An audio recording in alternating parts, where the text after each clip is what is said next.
Oh, not yet. Premature.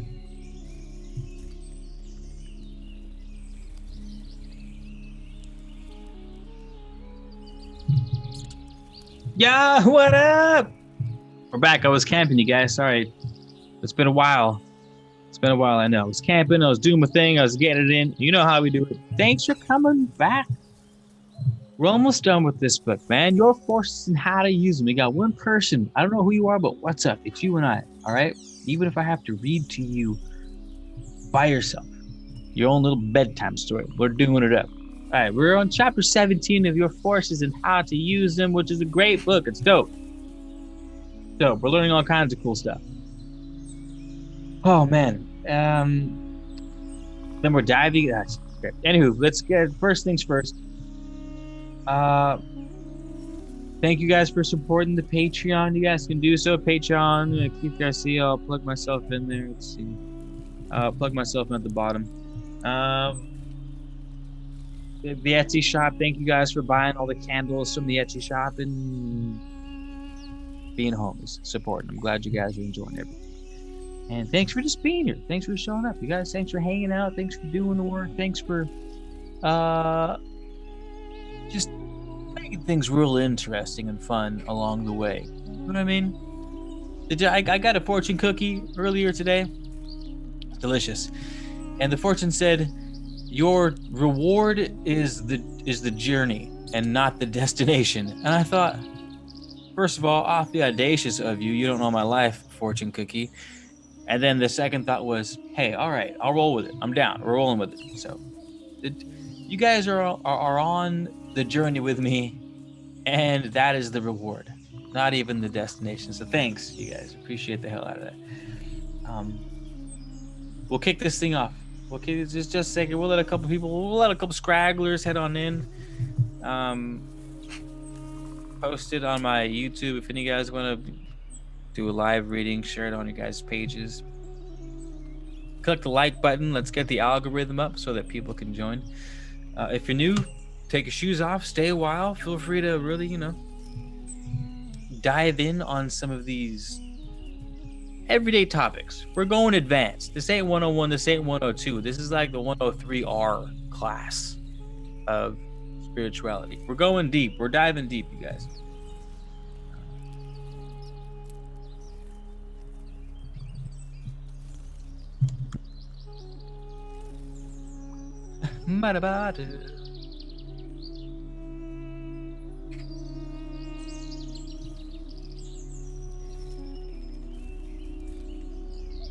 Going deep. We're diving deep, you guys. Sorry about that. Okay. Well, shall we start? We got 6 people in the room. Should we wait for someone? Make sure you get your tea, get your oregano going and ready. You know what I mean? We got some oregano right here. Might have to light this bad boy up. If you got it, burn it. Tea. I got some tea right here. If you guys want to, join in on the tea festivities, what up? All right. We're going to read Your Forces and How to Use Them, because we're goddamn alchemists. And sometimes you got to read books. I know it's much easier to just listen to 4 or 5 minute clips online that tell you how to interpret the 1,000-year-old tablets. But sometimes we got to go to the source, read them for ourselves, and cut out the middleman. That's what we're doing. I'll give my commentary, of course, but at least the commentary is based off a source that you and I are reading together. If you don't like what I have to say or you want to add something to it, by all means, this is a dialogue more than anything. I know it's kind of a one-sided dialogue, all things considered, but what do you want from me? You know what I mean? What do you want? So feel free to chime in, to chip in, to give us your 2 cents. Happy to hear it, and even happier to dig into it. With that being said, here we go. I'm your host, Keith Mad Letters. Thank you guys for being here. Can you guys hear me, by the way? Can someone give me a thumbs up in the chat room? Make sure everything's going good. Keith, you're breaking up, or you're echoing, or it's choppy, or that would be super useful. It would. It really would. And even happier. Oh no, the audio is good. Forgot I could check myself. So let's do this. Christian, ladies and gentlemen, boys and girls. Audiobook Theater. We're reading Your Forces and How to Use Them by Kristen Larson, written in 1911. 100 years prior to your favorite spiritual YouTuber. Any of them. Which means it's nice to get closer to the source of some of these things when it comes to psychology and esotericism and self-development and manifestation, you know, all our favorite buzzwords. We're getting closer to home. We're getting closer to home with it.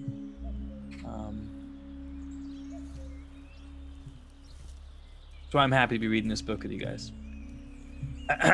So, without further ado, we are on chapter 17.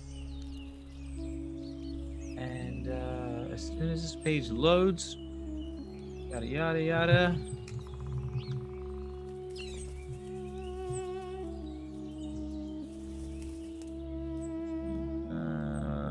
My bad. Give me a sec. Here we go. All right, cool. Wonderful. Here we go, you guys. Chapter 17. The building power of constructive speech. Speaketh, and thou shalt create.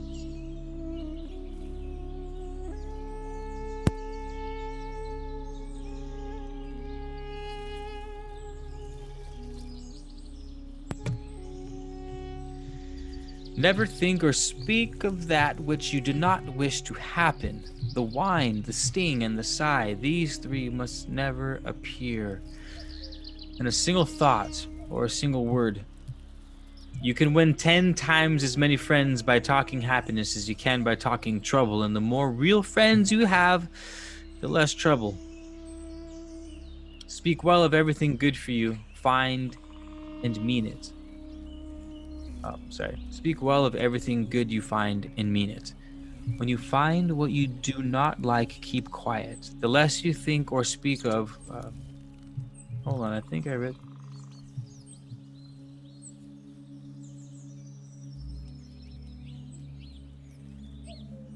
I got my chapters mixed up. You might have read this chapter already. What the hell? There's a science of speech. Whoever wishes to promote his welfare and advancement must understand the science thoroughly and regulate his speech accordingly.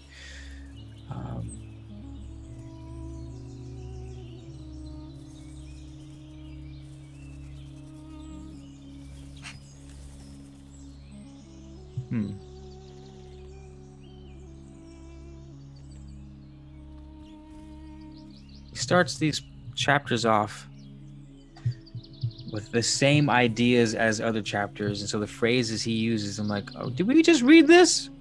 You know, he doesn't always introduce new. Give me like 10 more seconds to figure out. We read this last week.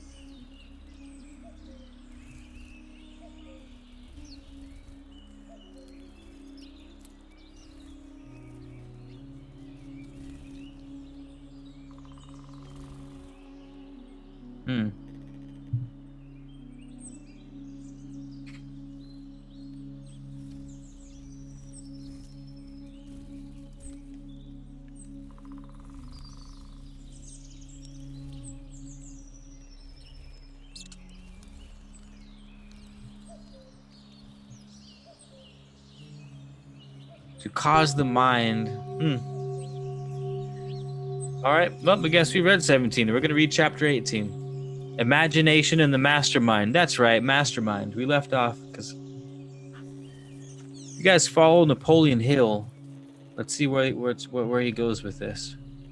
Apparently, the mastermind was a super hot topic in the early 20th century because there's Carnegie talks about it. Larson's not talking about it. Napoleon Hill talks about it, but he probably got it from Carnegie.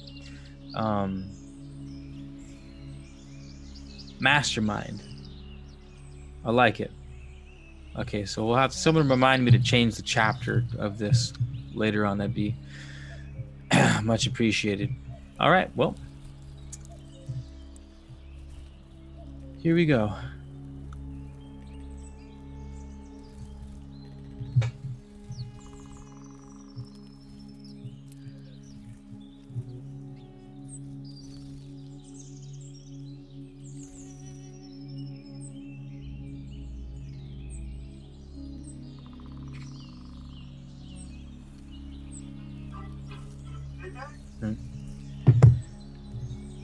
The first mark of a mastermind is that he is able to promote his own perpetual improvement. The second is that he is able to be strong, joyous, and serene under every circumstance. The imagining faculty is the creative faculty of the mind, the faculty that creates plans, methods, and ideas. Our imagination, therefore, must always be clear, lofty, and wholesome, and constructive if we would create superior ideas and build for greater things. Before you can have greater success, you must become a greater man. Before you can become a greater man, you must reach out toward the new and the greater along all lines. And this is possible only through the constructive use of imagination. You get your best ideas when your mind acts in the upper story, and in all fields of action, it is the best ideas that win. The forces of the human system must have something definite to work for. That is, they must have an ideal upon which to concentrate their attention, or some model or pattern to follow as they proceed with their constructive actions.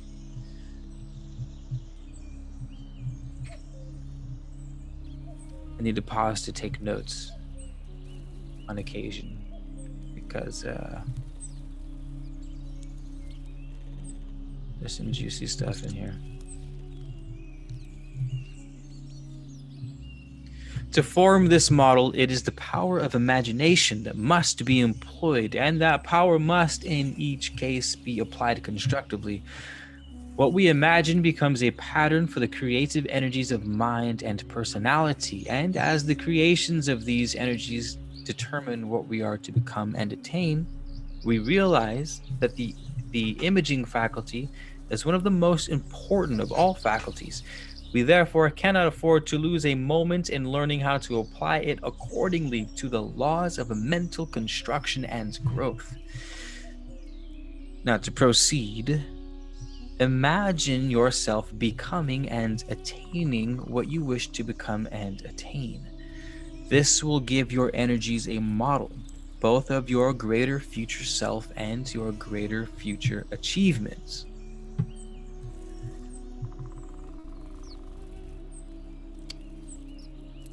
When you think of your future, always imagine success and greater things, and have no fear as to results. If you fear, you give your creative energies a model of failure, and they will accordingly proceed to create failure. Then we must also remember, if we wish to succeed, our faculties must work successfully. But no faculty can work successfully when filled with fear. It is only when constantly inspired by the idea of success that any faculty or power in the human system can do its best.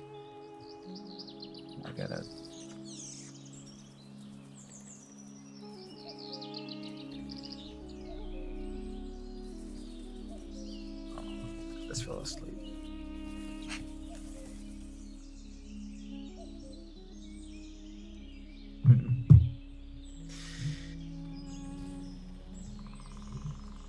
To inspire our thanks for the note. To inspire our faculties with this idea, we should always imagine ourselves obtaining success. The picture of success will be placed upon all the walls of the mind, so that the powers within us will see success, and success only as their goal. Hang up pictures in your mind that will inspire you to do your best. Hang up pictures in your mind that will cause you to think constantly of that which you desire to accomplish. And this you may do by imagining yourself being that greater something that you want to be, and doing that greater something that you want to do. And an excellent practice is to use your spare moments in creating such pictures in your imagination and placing them in the most conspicuous position of your mind, so that all your faculties and powers can see them at all times. We are always imagining something. It is practically impossible to be awake without imagining something. Then why not imagine something at all times that will inspire the powers within us to do greater things? I don't know, Larson. Why not? Why not?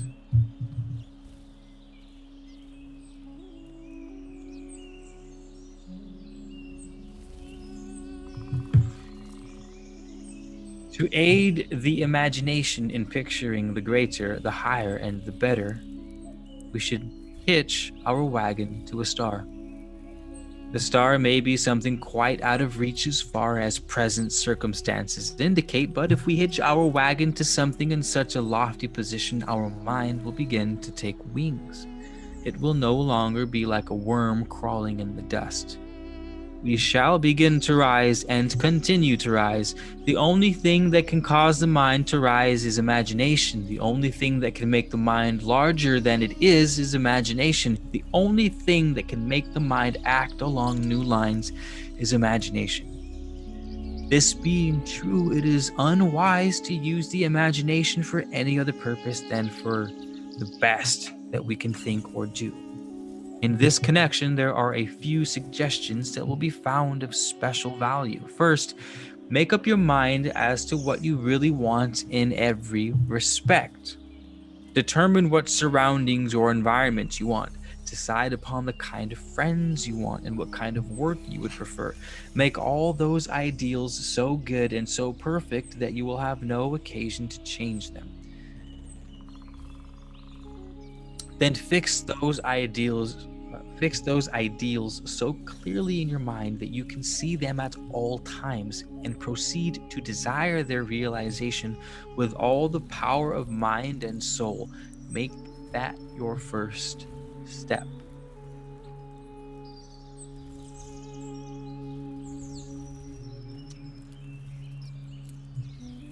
Your second step should be to imagine yourself living in those surroundings.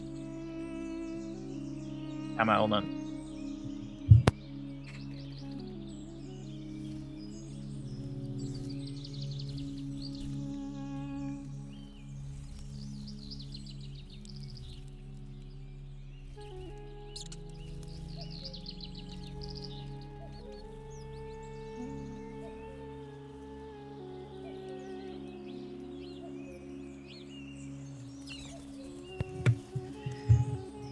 Your second step should be to imagine yourself living in those surroundings that you have selected as your ideal. Then make it a point to live in that imagination every moment of every day. Instead of imagining a number of useless things during spare moments, as people usually do, imagine yourself living in those surroundings and those ideals. Imagine yourself in the presence of friends that are exactly what you wish your ideal friends to be, and permit your fancy to run as far as it may wish along all those idealistic lines. If you've not found your work, proceed to imagine. Proceed to imagine yourself doing what you wish to do. If you've already found your work, imagine yourself doing that work as well as you would wish to do, and imagine the coming of results as large as your greatest desires could expect. Devote every moment of your spare time to the placing of those ideals before your attention, and you will give your power and your forces something strong and definite to work for.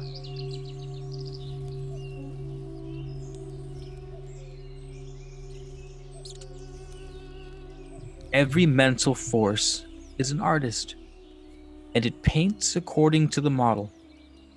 What you imagine is the model, and there is not a single mental action that is not inspired or called forth into action by some picture or model which the imagination has produced. The imagination can call forth the ordinary or the extraordinary. It can give the powers of your being an inferior model or an extraordinary model, and if the imagination is not directed to produce the extraordinary and superior, it is quite likely to produce the ordinary and inferior. Your second step, therefore, should be to imagine yourself actually living in those surroundings that you have selected as your ideal, and in actually becoming and doing what you are determined to become and to do. This practice would, in the first place, give you a great deal of pleasure. Because if you have definite goals, definite ideals, and imagine yourself attaining those ideals, You will certainly enjoy yourself to a marketed degree for the time being, but in addition to that enjoyment, you will gradually and steadily be training your mind to work for those greater things. The mind will work for that which is uppermost in thought and imagination. Therefore, we should invariably place our highest ideals uppermost, so that the whole of our attention may be concentrated upon those ideals, and all the powers of our mind and personality directed to work for those ideals.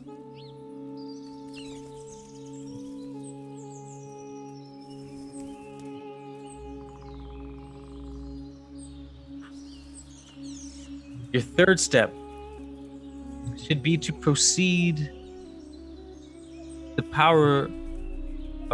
to apply the power of desire, the power of will, the power of scientific thought, and in brief, all your powers in trying to realize those beautiful ideals that you continue to imagine as your own.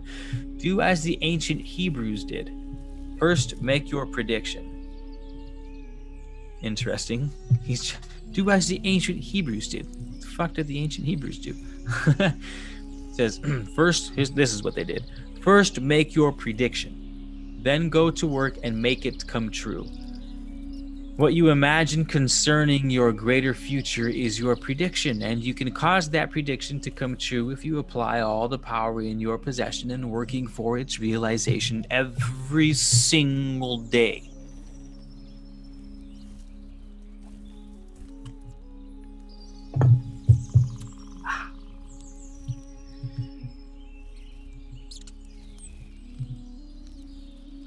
Just glowing. What up, Sarah? How's it going? Thanks. I was like, oh no, are we live? I'm not getting any comments. Did we freeze? Great. Carrying on. I'm glad you're loving it, Just glowing. The constructive use of imagination, therefore, constructive. This is what I fucking keep telling people. Constructive, willful, like willed imagination. The constructive use of imagination, therefore, will enable you to place a definite model or pattern before the forces of your system, so that those forces may have something better and greater to work for. Instead of permitting most of your energies to go to waste and the remainder to follow any pattern or idea that may be suggested by your environment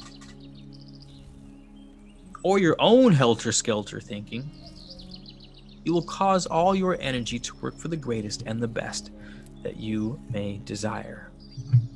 This is the first use of imagination, and it easily places this remarkable faculty among the greatest in the human mind.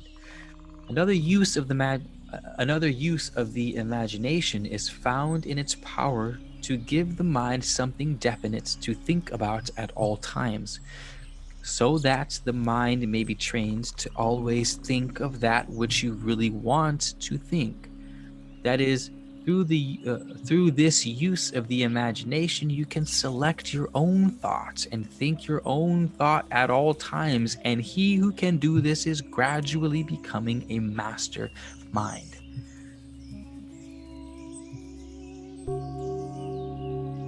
I'm writing that one down. That last paragraph was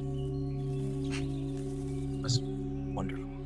The mastermind is the mind that thinks what it wants to think, regardless of what circumstances, environments, or associations may suggest. I'm gonna stop there real quick.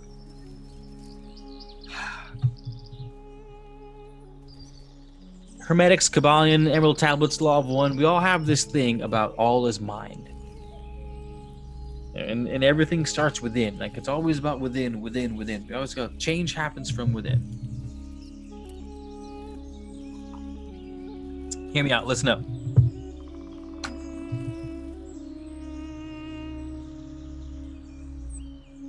I'm going to clarify that so that it's more useful to us as information. Yes, all is mind, and yes, going inside is the best place for us to go for answers, and that's where creation's coming from. Like, look within. Like, yes. However, The outside world will influence your ass 100 and does influence your ass 100%, hands down. Like, you are being influenced constantly by the external world. You guys know the phrase, as above so below, as below so above. Both micro and macro reflect off of each other. What I appreciate about this book is it doesn't say everything comes from inside. It doesn't say that at all. It says the mastermind is the mind that thinks what it wants to think, regardless of what circumstances, environment, or associations may suggest. Because the mind is passive. You guys, the mind just receives, the subconscious mind just receives. That's all it does. For it doesn't care what it is.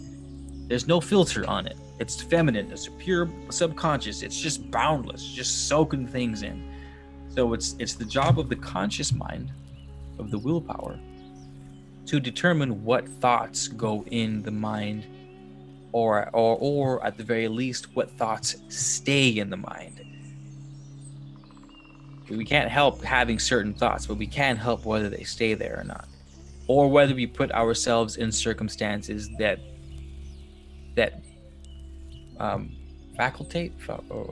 facilitate to that type of thinking. You know what I mean?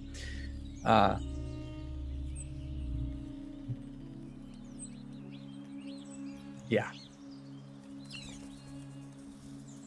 We got to do a better job at facilitate. That's the facultate. Did I say facultate? I meant facilitate. My bad. Facilitate, cultivating, facilitating. Fuck. One must put themselves in a situation that influences the subconscious mind in such a manner that brings about the highest good for that particular individual. It doesn't rely on the mind solely. It doesn't rely on the internal solely. It relies on the internal first, but also understands that if it's not diligent and careful about its own caretaking, then it will 100% be manipulated, distorted, perverted, misguided. It can be taken to hell if not not taken care of. Let me re-up my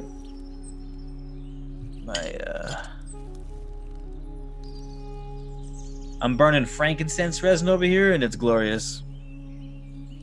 I wish you guys could smell it. I smell like I'm in a 13th century Persian palace right now. That's what I feel like. Oh man, and it just makes me so happy. Sweet. I'm gonna look at your guys' comments right now. I'm gonna take a quick breather. I feel like I've been talking a lot.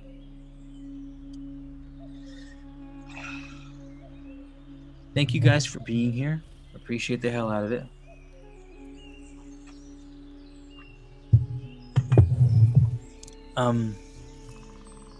If you're new, subscribe to the channel, comment, like, share the video. We're growing the empire here. We're gonna, and soon, in the next, I'd say decade or so, I'm gonna build a big ass pyramid. I'm predicting it, a real pyramid to the same specs as Cairo, Egypt, or the one down here in Mexico. I'm not sure, or both.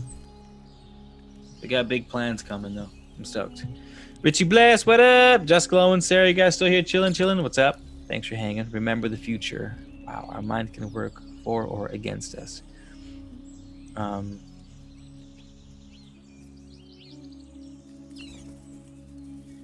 How can we manifest mental illness, depression, or we can use our conscious to see beauty in everything? Yes. How we can? Are you asking me something, or are you stating something, Sarah? Welcome everyone to the channel. Take your shoes off. Stay well. Shit. Make yourselves comfy. You stepped into a live reading. If you're just logging into the room right now, you stepped into a live reading. What up? What? Introduce yourselves if you're new, please. If you're new, we're singing you happy birthday. We're a nice fam. We got a nice thing going on here. Everyone, make sure you become friends with your neighbor, introduce yourselves, that whole thing. You know what I mean? Sadness, depression, negative thinking. It is our intelligence working against us. I wouldn't say it's our intelligence working against us, but it's something. It's something working against us. It does seem to be that way, doesn't it? Well said. Well said.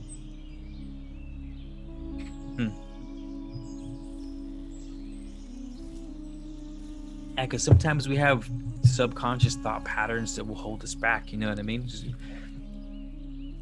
Your new self could be saying, I want to be successful. And your old self could be saying, it's not possible for you to be successful. You don't have a degree. You didn't graduate college. You have ADD. I hate reading. Like, I can't be successful because XYZ. We have all this shit that the subconscious mind took in and made real. So that's how the subconscious mind shapes reality. Not that it's hocus pocusing its fucking way into turning a pencil into a pig right before your eyes, but more so it's you believe so deeply in a way of life that your thoughts and your actions are guided by those thoughts and not necessarily your willpower. You know what I mean? One could go as far as saying that your will, your conscious decisions are actually not conscious decisions at all. They're just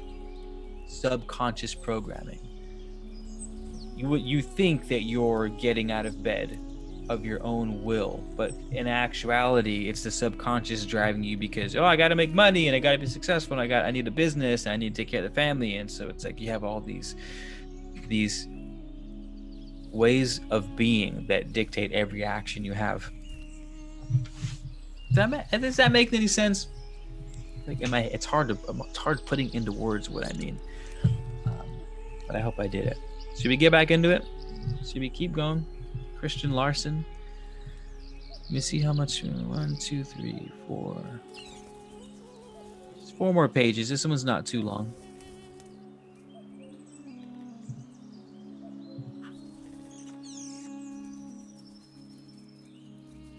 Just a guy here for tunes. Nice. Thanks for being here. Just a guy here for the tunes. Amen to that. Okay. The mind that masters itself creates its own ideas, thoughts, and desires through the original use of imagination or its own imaging faculty. The mind that does not master itself forms its thoughts and desires after the likeness of the impressions received through the senses, and is therefore controlled by those conditions from which such impressions come, because as we think, so we act and live. Just what I was saying. Whatever you think it's not only what you think, isn't only what you think, it's what you do as a result of the thinking. The average mind usually desires what the world desires without any definite thought as to his own highest welfare or greatest need. The reason being that a strong tendency to do likewise is always produced in the mind when the desires are formed in the likeness of such impressions as are suggested by external. I'm going to read that again. I fucked that up. The average mind usually desires what the world desires without any definite thought as to his own highest welfare or greatest need. The reason is that a strong tendency to do likewise is always produced in the mind when the desires are formed in the likeness of such impressions as are suggested by external conditions. It is therefore evident that the person who permits himself to be affected by suggestions will invariably form artificial desires, and to follow such desires is to be misled. The mastermind desires only that which is conducive to real life, and in the selection of its desires is never influenced in the least by the desires of the world. Desire is one of the greatest powers in human life. It is therefore highly important that every desire be normal and created for the welfare of the individual himself. But no desire can be wholly normal that is formed through the influence of suggestion. Huh. No desire can be wholly normal that is formed through the influence of suggestion. I'm curious how he uses the word normal in here. Your desires must be normal, he said a couple times. Obviously, he's not using normal in the normal sense. Otherwise, I feel like it would go against everything that he's teaching. Because to be normal is to be like everyone else, and that's to be sort of not yourself. So I'm assuming he's using the word normal differently. Let's hope he gives us some more context clues as to what the hell he means by that.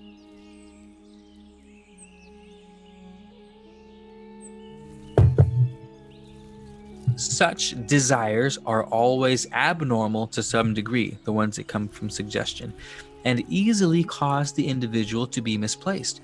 A great many people are misplaced. They do not occupy those places wherein they may be their best and accomplish the most.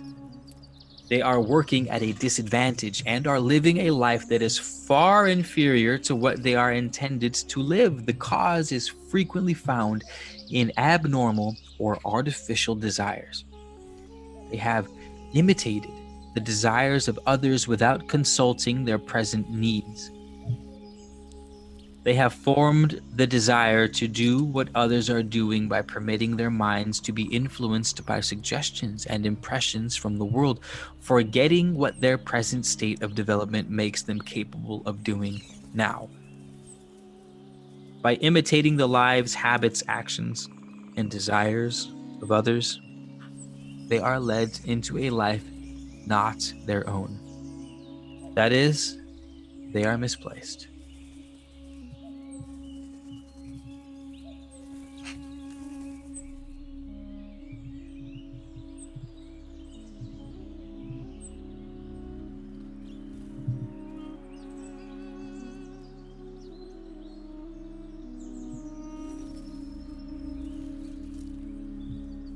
Richie, yeah, that's what I was thinking. Normal as in, I think normal to thyself, normal to your own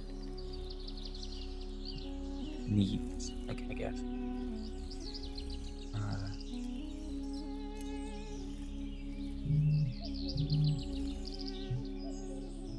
Getting blown up on Etsy. Ooh, we just sold some frankincense seeds on Etsy. What up? Oh no, a dream spagyric. Nice. So in conclusion, we're all fucked. What? Speak good things, Sarah. We just went over that. I'm taking that out. I'm removing that one. I'm about to put you on timeout too. I'm removing that comment, Sarah Romano. I will not stand by it. We here, man of letters. Chan Brown. Something's going on my laptop and it's sucking juice real fast. I thought I'd be able to do this without plugging my phone in. It appears it's not the case. I mean, plugging my computer in. So talk amongst yourself, you guys. If you just joined the room, take your shoes off, stay a while. I'm just going to get my computer charger. Hold your horses. You came for reading. These things take time. They're slow, but they're meaningful. You know what I mean? Sometimes shit comes slow, all right? But it sticks. It sticks better that way. So I'm gonna go get my charger, and I'll be right back, and we'll continue reading the book. All right?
the garage, bud.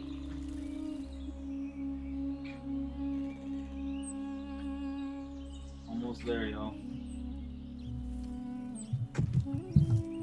Plugging her in.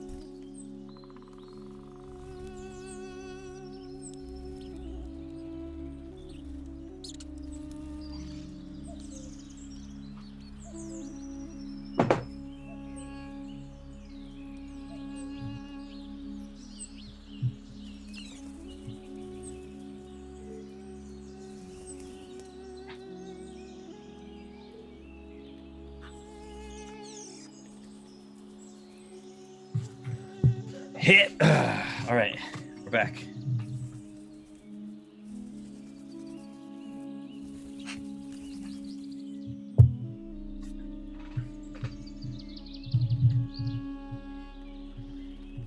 Yes, Chan, we're still reading.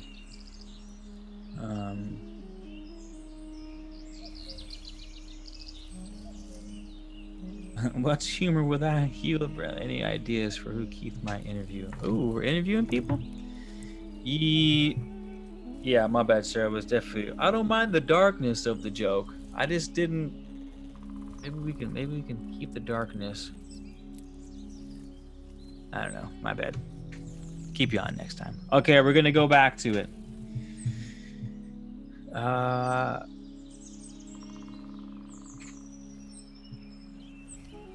Oh, we released Ain't Got No Time, Richie, not Motivation. Maybe we can leave that one. All right, here we go. We're continuing. Now we're talking about the mastermind. It says, the mastermind, the thing we attain to reach, is never misplaced because he does not live to do what others are doing, but what he wants to do now. He wants to do only that which is conducive to real life, a life worthwhile, a life that steadily works up to the very highest goal in view.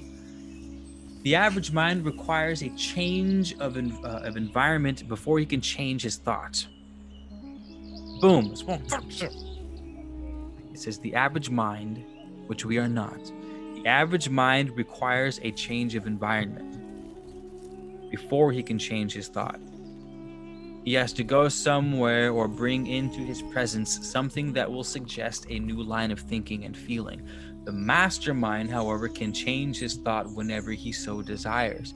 A change of scene is not necessary because such a mind is not controlled from without. A change of scene will not produce a change of thought in the mastermind unless he so elects it.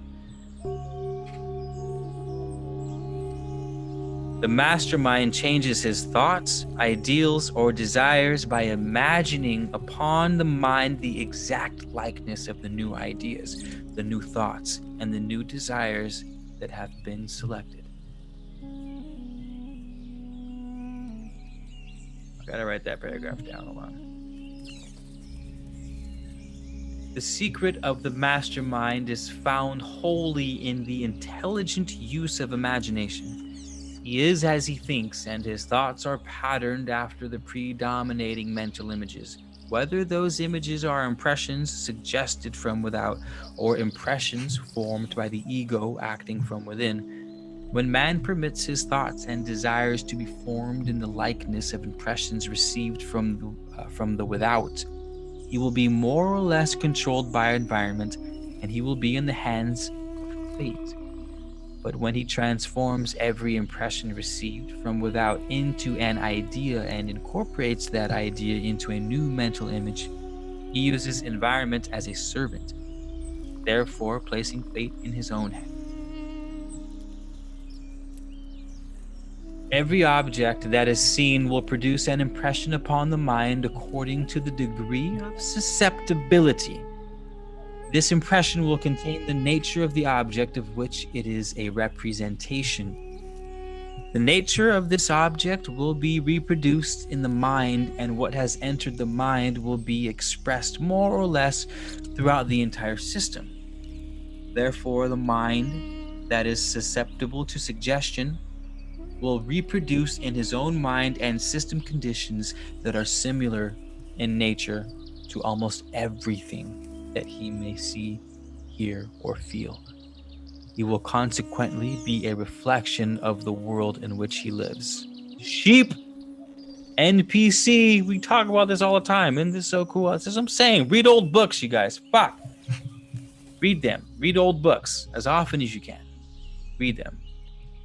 Read old books on your subject. It's so cool to see. It's so cool to get back to the beginning of the telephone game. He will think, speak, and act as that world may suggest. He will float with the stream of that world wherever that stream may flow. He will not be an original character, but an automaton. Couldn't pronounce that. Automaton, which is like a robot human thing. See that? Oh, that's why you guys. If I had a nickel for every time I overly criticized people who say go with the flow, I'd probably have like $2, but still that's a fuck ton of nickels. You know what I mean? Exactly. Thank you, Larson. I'm glad. Maybe they'll listen to you, Larson, because they ain't listening to me. Christian Larson, Your Forces and How to Use Them, 1911. They're not listening to me. So maybe they'll be like, oh, this dude's hella old, and this book's like over 100 years old. He must have known what he was talking about. Now, yeah, don't go with the flow. Yeah, and what he said. I'm okay with that. I am. I really am. I'm more than okay with that, actually.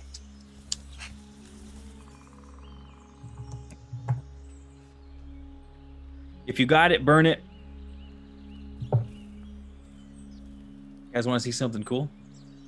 I broke one of my Anubis candle holders, but I got a new one. It's a Thoth candle holder. Look how fucking dope this is. This is so sick. Can I show you guys here? Oh man, look at this thing. Look at that. That's so dope. Oh, I burned myself with wax. Shout out to the Etsy store if you guys want some homemade beeswax candles by Chaboy. I melt and pour my own candles. The pyramid ones are a hit. Beeswax, all natural. Okay, let's go. Where'd we go? John Tango! What's up, John Tango? How's it going, man? Missing that last slice of beef. Hello, Brandon Johnson. Thanks for tuning in. Only dead fish go with the flow. Oh, damn. Should he put that on a t-shirt? Someone put that on a t-shirt. Put that in the Discord. Only dead fish go with the flow. That's hilarious. K. Linden's Truth. What a cool last name, Linden's Truth. Okay, we're going to continue. Every person that permits himself to be affected by suggestion is more or less an automaton, and is more or less in the hands of fate. To place fate in his own hands, he must use suggestions intelligently instead of blindly following those desires and thoughts that his surroundings may suggest. We are surrounded constantly by suggestions of all kinds. If you could only see 2021 now, fuck, it's only increased. Because everything has the power to suggest something to that mind that is susceptible, and we are all more or less susceptible in this respect. But there is a vast difference between permitting oneself to be susceptible to suggestion and training oneself to intelligently use those impressions that suggestion may convey. Ooh, juicy. The average writer on suggestion not only ignores this difference, but encourages susceptibility to suggestion by impressing the reader with the remark that suggestion does control the world. If it is true that suggestion controls the world, more or less, we want to learn how to use suggestion, that its control of the human mind will decrease steadily. And this we can accomplish, not by teaching people how to use suggestion for the influencing of other minds, but in using those impressions conveyed by suggestion in the reconstruction of their own. Suggestion is a part of life because everything has the power to suggest, and our minds are open to impressions. Nothing, therefore, can be said against suggestion by itself. Suggestion is a factor in our midst. It is a necessary factor. The problem is to train ourselves to make intelligent use of the impressions received instead of blindly following the desires produced by those impressions as the majority do.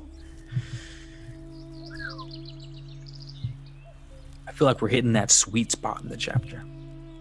To proceed in the solution of this problem, never permit objects discerned by the senses to reproduce themselves in your mind against your will. I read that again. I feel like that's important. Not sure why yet, but I feel like it's important. To proceed in the solution of this problem, never permit objects discerned by the senses to reproduce themselves in your mind against your will. Form your own ideas about what you see, hear, or feel, and try to make those ideas superior to what was suggested by the objects discerned. When you see evil, do not form ideas that are in the likeness of that evil. Do not think of the evil as bad, but try to understand the forces that are back of that evil. Forces that are good in themselves, though misdirected in their present state. By trying to understand the nature of the power that is back of evil or adversity, you will not form bad ideas, and therefore will feel no bad effects from experiences that may seem undesirable. At the same time, you will think your own thought about the experiences. You will think your own thought. Fucking own thought. Jesus Christ. I'm like, I know I'm preaching to the choir here, but holy hopscotch, Batman.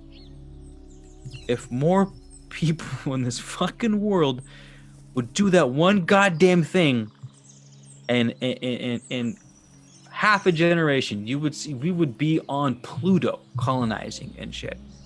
If you would think your own thought about your experiences, is what it's saying. Like, I feel like that's the only thing you got from this whole goddamn book. It's just that line. Oh man. Because so many times we go through things. I talk to people all the time, and they're just like, they feel like they're in it. Like, oh, I'm going through it, man. It's the dark night of the soul. And I'm just like, I go with them. I tell them what they need.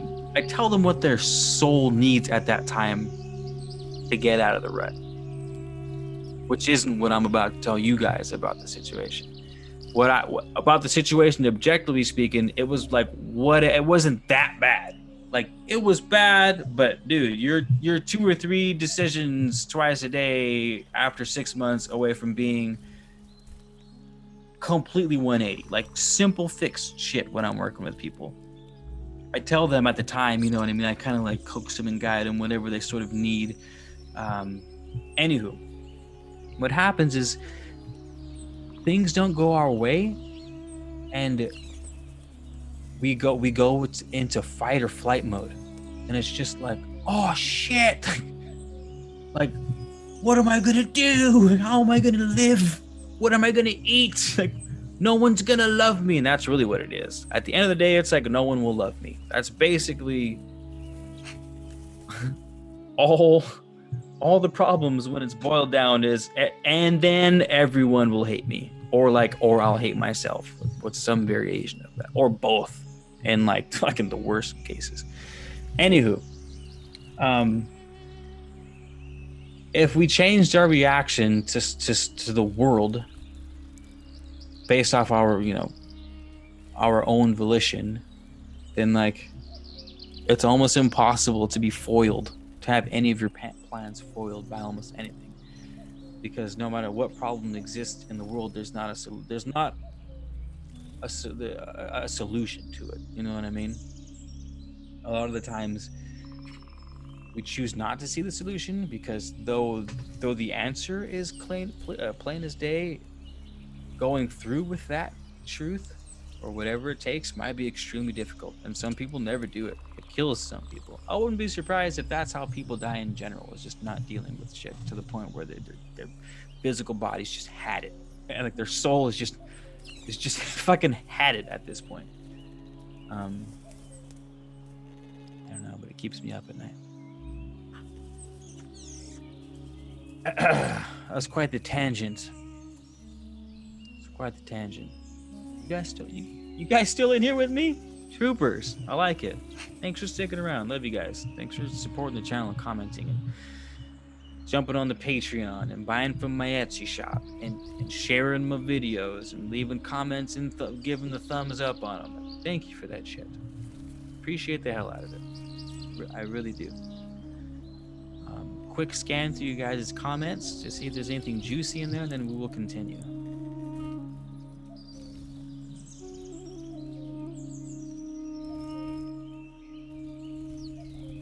Okay. Thanks for chatting it up in the chat room too. I'm glad you guys' noodles were gone. Carrying on with the book. Surround yourself as far as possible with those things that suggest the superior, but do not permit such suggestions to determine your thought about the superior. Those superior impressions that are suggested by a superior environment should be used in forming still more superior thoughts. If you wish to be a mastermind, your thought must always be higher than the thought your environment may suggest. Ooh, remember that's that law of growth we talked about earlier, you guys, in the previous chapters. How the body produces more energy that it uses to function. That leftover energy goes to waste. Most of it goes to waste, but the masters, the true alchemists, are able to harness that extra energy that we produce and focus it on channels that we want to develop, character traits, our mood, our thoughts, specifically our thoughts, to sort of change all the other circumstances. But it's noteworthy that there's many concepts on going above and beyond the call. There's always abundance, there's always excess. We just got to make use of it. So it says, if you wish to be a mastermind, your thought must always be higher than your environment may suggest. So no matter how ideal that environment may be, every impression that enters the mind through the senses should be worked out and should be made to serve the mind in its fullest capacity. In this way, the original impression will not reproduce itself in the mind, but will become instrumental in giving the mind a number of new and superior ideas. To work out an impression, try to see through its whole nature. Look at it from every conceivable point of view and try to discern its actions, tendencies, possibilities, and probable defects. Use your imagination in determining what you want to think or do, what you are to desire, and what your tendencies are to be. Know what you want, and then imagine those things upon the mind constantly. This will develop the power to think what you want to think, and he who can think what he wants to think is on the way to becoming what he wants to become. Principal reason why the average person does not realize his ideals is because he has not learned to think what he wants to think. He is too much affected by the suggestions that are about him. He imitates the world too much, following the desires that are not his own. He is therefore misled and misplaced. Whenever you permit yourself to think what persons, things, conditions, or circumstances may suggest, you are not following what you yourself want to think. You are not following your own desires, but borrowed desires. You will therefore drift into strange thinking. I like how he words it. You will therefore drift into strange thinking. It's like that's what people were literally burned at the stake for in like the 16th, 17th century. It's just like, today is a public hanging. It's like, what? Huh? What did she do? Like, the woman has been accused of strange thinking. And everyone's like, ah, bum, bum, bum. And the mom's right there. Strange thinking. Yes. Strange thinking. Burn her at the stake. Sorry. I'm not a comedian. That's as good as the jokes you're getting. To obey the call, whenever you permit yourself that you are not following this, where's my strange thinking? You will therefore drift into strange thinking, and thinking that is entirely different from what you originally planned. To obey the call of every suggestion and permit your mind to be carried away by this, that or the other will develop the tendency to drift until your mind will wander.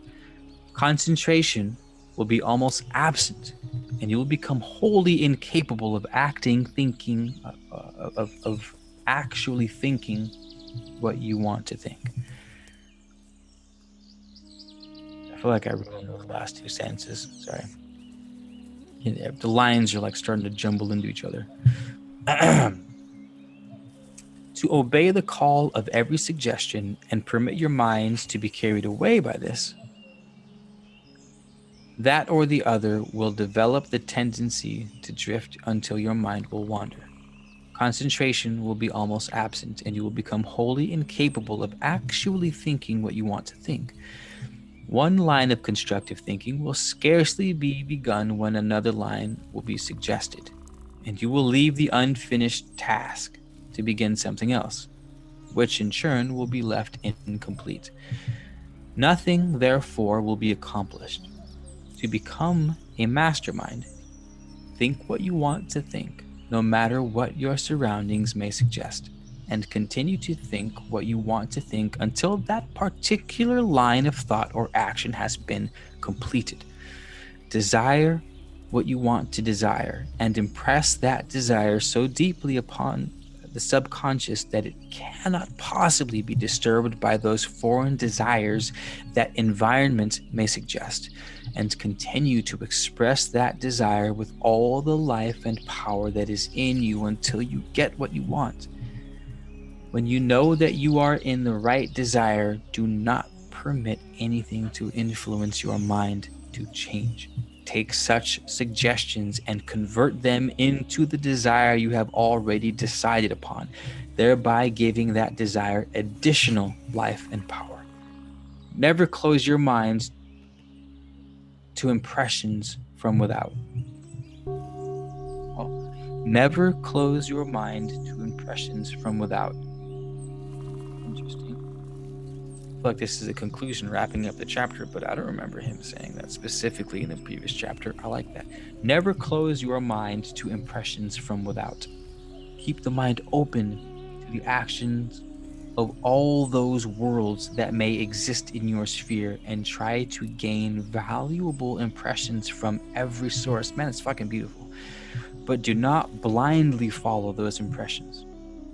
Use them constructively in building up your own system of original thought, that what you want to think. And so use every impression you receive that you gain greater power to think what you want to think. Thus you will gradually become a mastermind.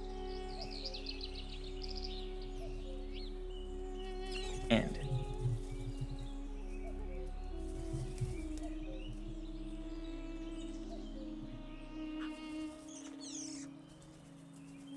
Danielle G, what up?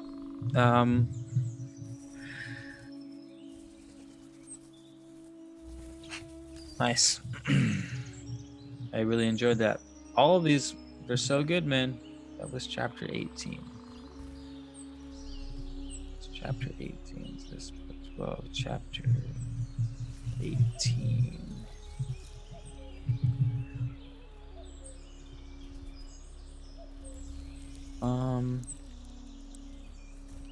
What type of readings are he doing? What? What type of readings is he doing? And who is he? Who are we referring to?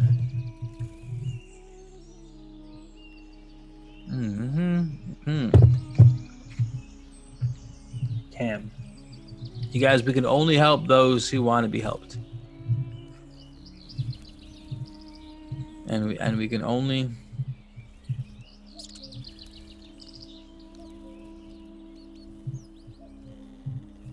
yeah.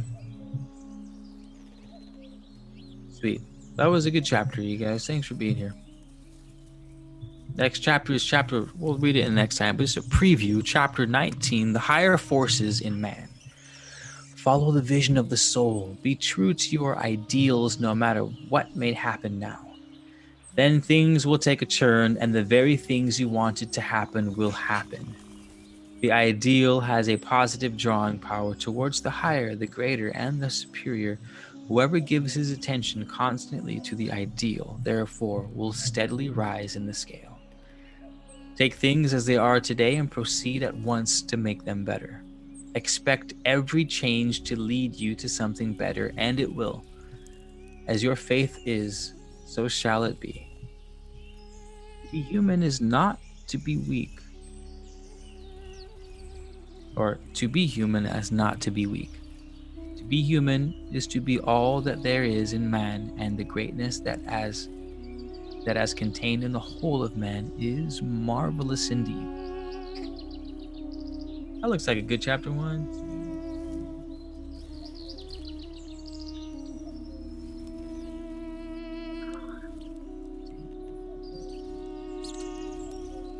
"13 pages in that one. Definitely not reading that tonight."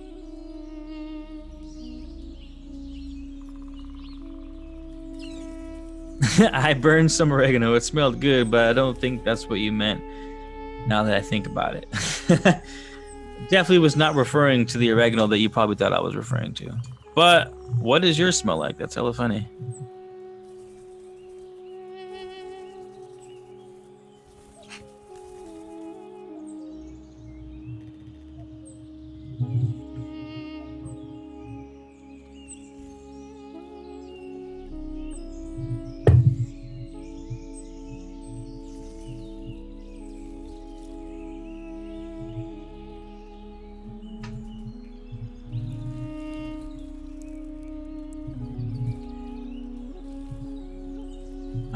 Nice, Danielle. I'll try to. I was good at sticking to my routine. Sundays and Tuesdays, I was doing the live readings, but it's hard to keep the schedule right now. So I've just been coming on as I have time. So thank you guys for being here. Thanks for being homies as fuck. Thanks for being homies. Channel continues to grow by the day, and we're real close to quitting our day job as a result. Maybe not quitting the day job, but dude, we're building parts of the new earth, and I'm stoked.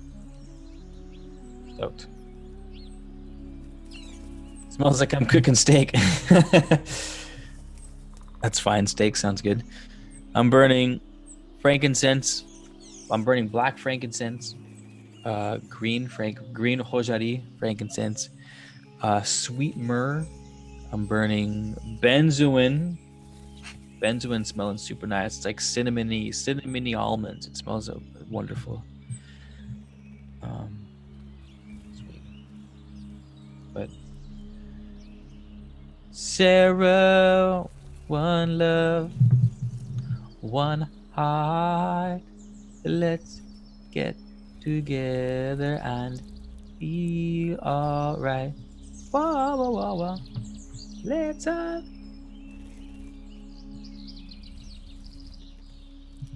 You guys have anything else to share before we take off?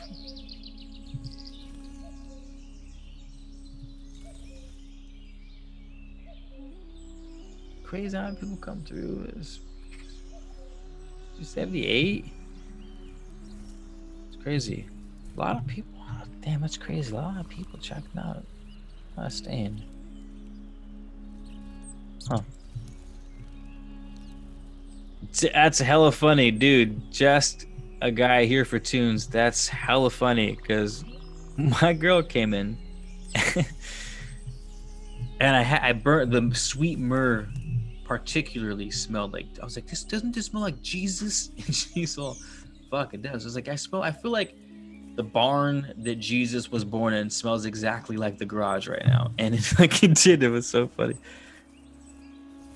But yes, I agree. It smells super like Jesus. Super like Jesus right now. Which makes me really happy. Because I like Jesus. Jesus seems like a cool guy. All right, Sarah. Treasure Rose. Just a guy here for the tunes. Danielle G. I'm gonna call you Danielle Gangsta. Zero. Just glowing. K. Linsen Truth. Thank you so much, Richie, if you're still here. Appreciate the hell out of you guys. Thank you for everything, and I'll see you soon. All right.